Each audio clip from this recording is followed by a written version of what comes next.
And secondly, what about this c5 and just starting to collect? Yeah, but I would feel from black side, I would be very happy if I can sacrifice a pawn to get the position. But it depends, I think, Peter, if you maintain the d5, if you maintain the strong knight on d5. Because if I get to trade it, then what's the problem for me? You know, I have the but pawn. Wait a second. Bishop takes f4, cb6 wins a piece or not? cb6, exactly. This is exactly why it's winning for white. This is also what I realized. Wow. cb6. Yes. This is why it's winning. And if you go knight d5 now, then okay, it's just terrible. let me just show first the audience here that after bishop d6, bc takes, and finally there is d4, d5, and all of a sudden black's queen is pinned on the c file. So this is very bad news. So bishop h7, c5, there is no time to take on f4. He's just dead lost, I realize now. Yeah, because of this bishop f4 cb thing, he's dead lost. Because knight d5 is now really, really wrong, because I will now take on d5. Okay, sorry, you're just losing on c7. It's immediately resignable. Yes. Yes, so yeah, what you need is like knight e7, knight d5. Then you would at least have the d5 square for the knight. There's a big fork. You should have gone knight a5 at least, yeah, instead of bishop g5. That's why bishop g5 is a mistake. It's a concrete, it's a concrete blunder. So he missed bishop f4 cb. That's what he missed. It's a blunder. Gukesh will lose. It's a concrete blunder, yeah. He just missed knight f4, bishop h7, c5. Yeah, I'm thinking. So he takes now. But yeah, no, this is already desperate. Yeah, no, this Ding will finish this one. This one Ding will finish off. Yeah, this is quite. Yeah, convincing. Yeah, with this monster dark square bishop hitting the c7 pawn. There's no way for Gukesh to recover. Wow, what an incredible game! Exactly, what a performance by Ding. It's just insane. And one can ask the question that why Ding needs to get behind on the score in order to showcase this incredible strength that he has. Yeah, it's a big mystery. Well, yeah, it seems that, as I was mentioning earlier, what happens to him in these cases is that his scale gets, you know, like sometimes you have an old scale. I don't know if you had like the old scale, not the digital one, but the one with the arrow to measure your weight. And there is behind there is this thing, the ring, to turn a bit if it's offset. You know this? You have this? You had such? I had such. In my childhood, I had, yes, for sure. Yes. So sometimes this the weights get a bit wrong, and then by 3 kilos it goes that way, and then you can offset the arrow to put it back to 0. So I think this must win offsets Ding's evaluation and an understanding to right to the balance, and he starts playing like an engine. Yeah, he plays like an engine. Yeah, his performance so far in this game had been at least 3000 rating level. I'm also imagining some queen c3, setting up some more pressure on the dark squares. Then d4, d5 will be a huge threat. White looks almost like if he can prepare the final punch. Yeah. Yes. So bishop f4, Peter, is a positional capitulation. Yeah, it's just now you are completely lost strategically, just strategically completely lost. So yeah, just queen c3 and d5, d6 will just sort of, without the dark square bishop there is no counterplay inside ever. So it's just gone. This is gone for yes. Now we understand why computer was giving the question mark to bishop g5. Yeah, it had this very concrete reason. Yeah, queen c3 already blitzed out. All the moves are very natural for black. You just make the simplest move and it's good enough, and I don't know how to put any resistance. Yeah, and at this point the position is so overwhelming that yeah, Ding has got the full confidence that he's going to win it. You know, it's not there's no counterplay at all. There's no imbalance at all. It's just overwhelmingly winning for Ding, and he's aware of it. He knows that he's confident. He's got enough time, and it's just a formality. And you can already start talking about the impact the last 2 games had on the match, and what we are about to see in the final 2 games and potentially in the tiebreak, because this is really the plot twist here is quite remarkable. Yeah, incredible. Yeah, and now we see that classical chess with time, with 2 hours time on the clock, gives the players the chance to get deep into all the finesses, all the subtleties of the position. And Ding did spend something like 1 hour for 2 or 3 moves for this a3, h3, king h2. King h2 was the move that really showed the incredible depthness that Ding has foreseen in the position. Yeah, it was truly stunning. Yeah, and I do have to say that it was, of course, quite fortunate for Ding that Gukesh has made this unfortunate for him, the error with bishop g5. Because position was already lost for black, but there was still a fight, and bishop g5, unfortunately for Gukesh, it missed that, this knight f4 c5 sequence, which is with cb intermezzo, and that made the position very easy to win, basically, now the position is very easy to win for white. So it was a bit unlucky for Gukesh that bishop g5 move was so bad. If he had made some other one, he would still be lost, but at least I feel then Ding would be much more hesitant, and with the time pressure, perhaps there was a chance for Gukesh to get some counter chances. But here, I think there are none. I think this is really, really trivial stuff from now on. I guess black is losing tactically, with d5, d6 as well. I don't see a single chance, and it's only a miracle that can now save Gukesh, but I just don't think it's anywhere near that. Yeah, exactly. The problem is when it's strategically so bad and there are no arguments to be made for black's case. Yeah, it's just a hopeless situation, no counterplay. You can just sit and wait till white executes the winning kind of breakthrough. d5, d6.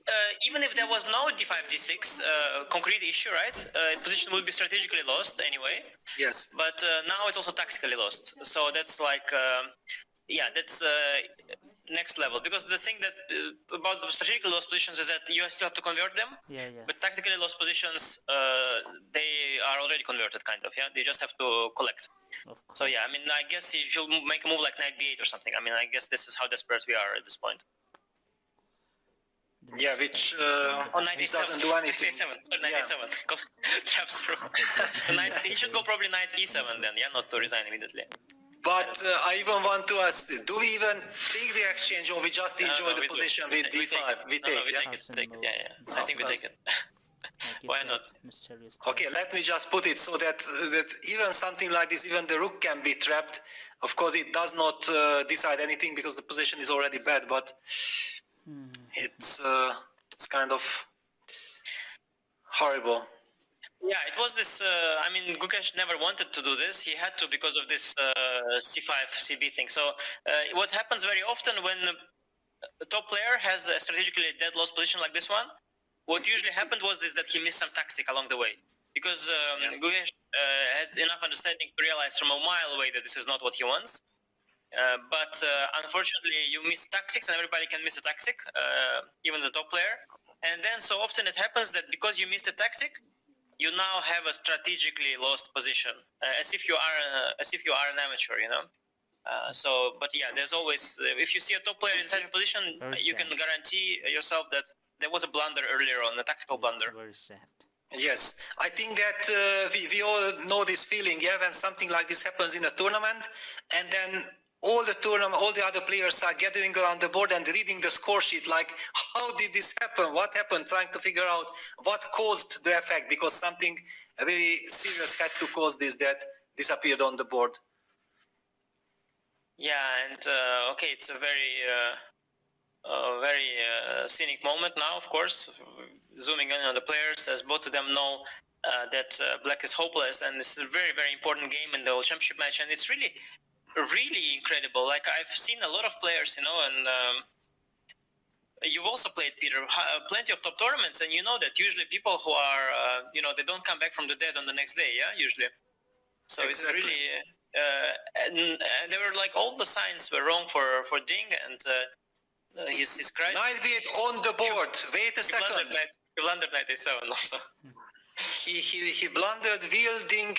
Play the move knight a7. Yeah, I think it's good to collect. I'm a collector. I think, they say this. There's the saying, if you see mate in one, look for better, there's also this saying, like, if you can choose between winning a queen or giving checkmate to win a queen, because checkmate might not be there. And this is the same here. I mean, maybe win the rook, because, whatever, the positional domination might not... might somehow, I don't know how, disappear, but rook will remain. So I would collect the rook, just why not?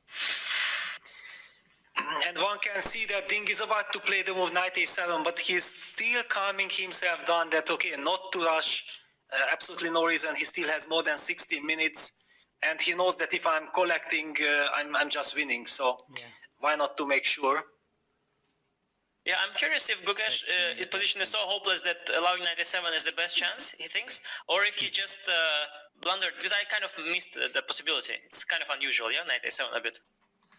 Yeah, especially because there was so much pressure against the c7 pawn already, that thinking like maybe I can remaneuver my knight to a6, protect the pawn on c7, and against d4, d5 I might have the c5 square yet to work with, but it runs into knight a7. Yeah, no, and I think the beauty about it, Peter, is that even as you take the exchange, you give up the knight, let's say, for the rook.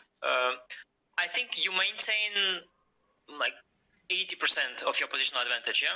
Not 100, because knight on b5 was a big part of that, for sure. It was a big part. But you maintain a lot of other advantages, such as the beautiful bishops, dark square control, the d and c pawn running forward. So I think you can safely take the rook, because I think that black's position does not improve as much in that case. Yes, no, it's. I remember I made this case. I was asking you that do you go knight a7, and your intuitive reaction was like, of course we do. Yeah, I'm a little also. I mean, I'm not sure. Like because computers, they are much more. You know, they don't care. Yeah, nowadays computers, they don't care about things like material. They see it all as. Humans still have a special. You know, we have special attachment towards material. It's like for us, it's on a separate scale. Yeah. Because as kids, I guess everybody was taught like first this is worth 5, this is worth 3, all this, and so you learn to first count pieces and then evaluate position.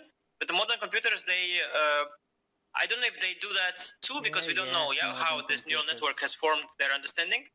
But they're not attached to material. So I'm curious, like if the computer first line would be 97. No, actually the computer's first line, 97 is second line with 3.77 here, the one I have. Computer first line is F3 with 4 plus 4. Wow, F3 did not even cross my mind. No, it's insane. It's insane. But just to point out that yes, like a human, okay, 99% of humans would go knight a7, but computers, There you go. Oh. But d5 played. Okay, that was my kind of feeling. I wanted to go d5, but queen d7 blitzed out. For me too. d5 was the other alternative, and it's also plus. Okay, after queen d7 it's plus 4. Let me see 1 second if it's plus 4. Yeah, d5 actually.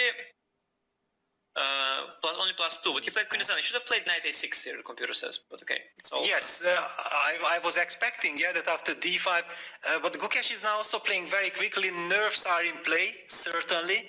However, sometimes when you are dead lost, it's easier to handle the nerve situation because you are not that tensed anymore. Yeah, you know that you need a miracle, and it's already out of your control. Yeah, you cannot really. Yeah, no, in some sense, being dead lost is very liberating, yeah? There's nothing to lose anymore.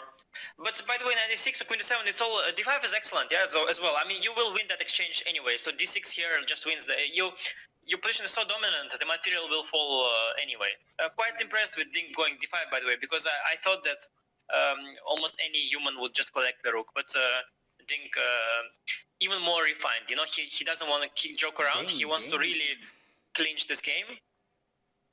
Okay, humanly, I think your chances of winning are even higher in knight a7, but okay, d6, d5, d6 is also incredibly powerful. Yeah, because how does black react to the move d6? I thought c5 is the only, humanly speaking, maybe queen a, sorry, knight pawn c4 is hanging. No, I thought d6, c5 is the only move, and then you have c6 square for the queen sometimes, maybe. Exactly, yes. But so d6, c5, and okay, if white is not winning with d6, then it's also a committal push, yeah? All right, or we can say that with knight c7, probably you can anyway win material. Yeah, I guess the question is like how you win it, because like everything is on the computer. Eval is just completely screaming here. d6, c5, knight c7, rook f8. I don't know. Do you want to win the e4 pawn or not? Only question is yes, how much white can cash out. The only question is how much does he want to cash out? Yeah, maybe more. It's like already if you on the board. Bitcoin. Yeah, it's like if you bought Bitcoin, you know, at when it was worth $10. and you now own like 10 million of Bitcoin, okay, you can cash out today, you can cash out tomorrow, okay, or day after, it doesn't matter, yeah, you'll be millionaire. So it's the same for Ding now, yeah. That doesn't sell the Bitcoin yet, but he could, because it's already worth for him like millions, yeah. Yeah, unfortunately, I'm old school. I missed out on this Bitcoin business completely. But yes, Ding is not going to miss out on this game then, at least, yeah? Yes, yeah, D6 and then installing that knight on C7. It's a monster knight, not only protected by the pawn, but also by the bishop on F4. Super powerful. The good news for black, however, is that queen A5 does not end the game immediately because of knight takes C4. This is one resource. Yeah, I was now thinking like outside the box type thing with whites to like think moves like maybe with the b pawn, like maybe like b4 as well. You know, just trying to look for all kinds of ways to try and win this position from all sides. But yeah, it's matter of choice here for Ding. I mean, I had strong preference for grabbing that rook. By the way, I would have definitely grabbed the rook, but. I think that was the most winning, but okay, I'll leave it in Ding's hands. I trust him today. Today he's on absolute fire. But yeah, well, to me, like visually speaking, I think it was more winning before than now. But okay, computer still says it's completely winning. So let's see. Yeah, at least there is some little hope for black. Yeah, if you feel like give me some time to get that knight to c6. Then maybe knight to d4, eventually, yes. Okay, clearly white will sacrifice the exchange somewhere, but even but even then there is some rook takes c7 trick at the end. Yeah, so that suddenly there are some scenarios. So you made two moves for black, Peter, in the position whereas white to move, and then still maybe, and then you have some chance to survive. You're saying yes, that's okay. Yes. How bad it is. Yeah. By the way, for fun, I checked with computer the evaluation. Actually, this move before that I mentioned, it's a first line, yeah, with +5, and bishop takes e4 is +4.9, and f3 is 4.2. So yeah, every sensible way here wins. Even this weird move before that I mentioned is actually very strong also. So well, to my taste, actually, b4 is the most natural one. I'm loving it. I don't want to take on e4. I don't feel like taking this pawn. If I did not take the exchange, why should I take this pawn? Exactly. But going after this knight on b6, which is a vulnerable piece, and also the knight has not yet reached back into the game, I'm very much tempted for this b4 business. What is Ding's clock situation? Just to know if there is any danger. 9 minutes. 9 minutes, still enough time for 12 enough, but a little bit, concerning. Just a little bit concerning. Anyone can do okay, should be 4. And he takes the pawn. And knight c6 blitzed out instantly. Yeah? So Gukesh is not spending even a single second. He's trying to manage his clock, try to put the pressure on Ding. This is his only chance, only hope. I didn't see the pawn. Yeah, there is a forced win here, by the way. Computer showed. Bishop takes c6. Where did that pawn go? Oh yeah. The idea is that if you take with the queen, I have some d7 and knight d5, and there's a fork. It's collapsing. Yes, I actually somehow sensed it, but I'm really curious that in such an important game when you are like winning, do you give up your bishop? No, you retreat it. No, but you collected the pawn. Yeah. Exactly. You don't want to do any crazy thing. I collected the pawn. I came back. I have a safely protected king. Yeah, and black has no moves. Yeah, 94. Was it rook e7? Yeah, there is even rook e7. Yeah, and then maybe rook takes d4. Yeah, after that to just it's complete positional destruction. So after destruction, like it's +5, +5, positional +5. Well, but honestly, humanly, I feel like it's kind of almost resignable territory. Yeah, humanly, it's also +5. Yeah. It's one of those +5s that is +5 by computer and also by human. Yes. I mean, Ding, he clearly saw that he could take the rook. He refused to take the rook, just. And he was kind of correct in his assessment. So it just goes to show how winning he is. Like he realizes, of course, that yes, I could take the rook and win. I'm also just dominating. Why would I take the? Actually, the knight is worth more than this rook. Yeah, with this knight on c7 that dominates the entire board there. So yeah, it's hopeless. Yeah, just a pawn, better pieces, better pawn structure. Well, better pawn structure thanks to this extra pawn on d6, which basically wins the game. Anytime soon we'll see Gukesh resigning. Pawn structure kind of situation here is like if you are upper rook and you say you have better pawn structure, that's this kind of situation. I also highlighted the rooks. Yeah, look at white's rooks. Beautiful. Also, if you want to highlight every single piece, you can also say the king on h2 is very safe and highlight it as well, because it's also nice. Beautiful. There he goes. 95 is one of the ways to force the +5. Yeah, one of the ways to win more material. Takes the c5 pawn is falling. Black will lose the grip of the d4 square. What hero? It's basically question of time when Gukesh will resign. There's really nothing to hope for. No, total hero. This guy Ding, total hero. He'll resign. Incredible. Incredible match, by the way. And I think the match is really not heating up, yeah, because heating up is an understatement. I mean, we are all already long burnt from the heat, yeah. It's wild. Yes, I understand, but now there is a new twist, yeah, that Ding bounces back. Now Gukesh will feel the pressure that he needs to do something with his last white game. Yeah, so I think we are still very far away from playoff. Yes, because there is suddenly the factor. Although I think that Ding is, when he is back to equal score, I think he will be back to, he will again be less aggressive with white, despite this incredible win. So I guess that if Gukesh draws the next game, Ding will still go for tie breaks. But you never know, and plus, of course, Gukesh, I mean, at this point, he's boiling, yeah? He was about to win the match, and now he's back to equal score. He's boiling, he's completely, completely eager to bounce back again, and tomorrow I think is the rest day, right? Finally, which is good. Yeah, tomorrow is the rest day. Yes. But after that, clearly Gukesh is gonna go for a win with white,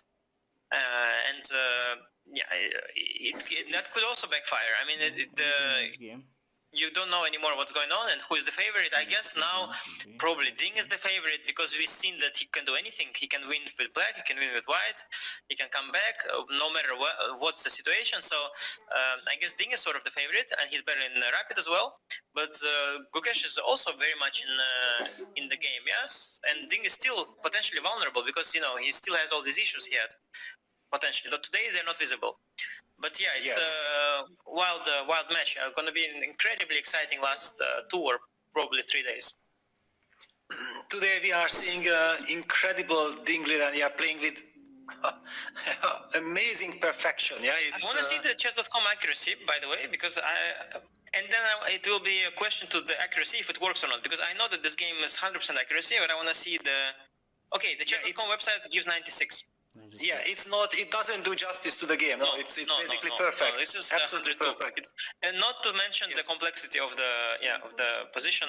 So no, it's a 100% accuracy game. But of course, there were some little computer fluctuations which led to 96. But if you see the graph, it was like this, and then it remained very high throughout. So it was a perfect game. But Gukesh's accuracy is 88, which is actually quite low. And he did make some big errors, especially this bishop g5 move really ruined it. Yeah, bishop g5 was actually a big tactical oversight.